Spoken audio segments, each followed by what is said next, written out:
அன்பான மனைவியும் பண்பான புலவனும். பல 100 ஆண்டுகளுக்கு முன் ஒரு புலவரின் மனைவி தான் இறக்கும் தருவாயில் தன் கணவனை அருகே அழைத்தாளாம். அருகில் சென்று கணவன் என்னவென்று கேட்டுவிட்டு தன் கலங்கிய கண்களோடு கணவன் அவள் பக்கத்தில் வர மனைவி தயக்கத்துடன் கணவனிடம் இப்படி கேட்டாளாம். என் உயிர் எப்போதோ என்னை விட்டு பிரிந்திருக்க வேண்டும். ஆனால் ஒரே ஒரு கேள்வி என் நெஞ்சு குழியில் நின்று கொண்டு என் உயிர் இந்த உடலை விட்டு பிரியாமல் தடுத்துக் கொண்டிருக்கிறது. அந்த கேள்வியை இதுவரை உங்களிடம் நான் கேட்டதில்லை. இப்போதாவது நான் அந்த கேள்வியை கேட்கலாமா என்றாள். புலவனான அந்த கணவன் புரியாமல் அந்த புனிதவதியை பார்க்க அந்த மனைவி கேட்டாளாம் இப்படி.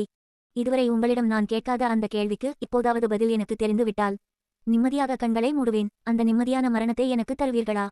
இதை கேட்ட கணவன் மௌனமாக தலையசைத்து சம்மதம் தெரிவிக்க மனைவி தன் நெடுநாள் சந்தேகத்தை கேட்டு விட்டாளாம். ஒவ்வொரு நாளும் நீங்கள் உணவு அருந்தும் போது ஒரு கொட்டாங்குச்சியில் தண்ணீரும் ஒரு ஊசியும் கொண்டு வரச் சொல்லி அதை பக்கத்தில் வைத்துக் கொண்டுதான் சாப்பிடுவீர்கள், அப்படித்தானே?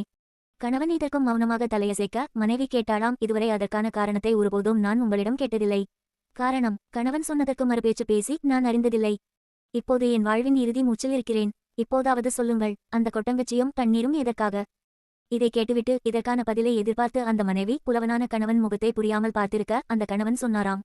அது வேறொன்றும் இல்லை. பரிமாறும்போது தவறுதலாக சோற்றுப்பருக்கை கீழே சிந்திவிட்டால் அதை அந்த ஊசியில் குத்தி கொட்டாங்குச்சியில் உள்ள தண்ணீரில் கழுவி மீண்டும் சோற்றில் கலந்து உண்ணத்தான் அந்த கொட்டங்கச்சி நீரும் ஊசியும். கணவன் பதில் சொல்லியும் மனைவியின் குழப்பம் தீரவில்லை. அவள் கேட்டாள், ஆனால் ஒருபோதும் நீங்கள் அந்த ஊசியையும் கொட்டாங்கச்சியையும் பயன்படுத்தி நான் பார்த்ததே இல்லையே. மனைவி இப்படி கேட்டதும் குரலுடைந்து போன கணவன் குமுறும் அழுகையை அடக்கிக் கொண்டு சொன்னாராம். உண்மைதான், ஒரு நாளும் நான் அதை பயன்படுத்தவில்லை. ஏனென்றால் ஒரு நாளும் நீ எனக்கு பரிமாறும் போது ஒரு சொற்றுப்பருக்கையை கூட சிந்தவே இல்லையே.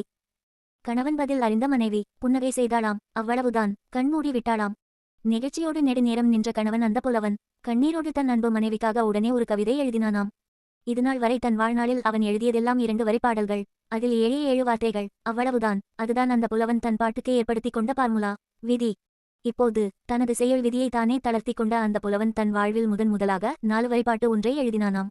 அந்த 4 வரிப்பாடல்: அடியக்கினியாளே அன்புடையாளே, படிச்சொல் தவறாத பாவாய் அடிவரடி, பின்தூங்கி முன்னெழும்பும் பேதாய், இனிதா என் தூங்கும் என்ற நிறவு.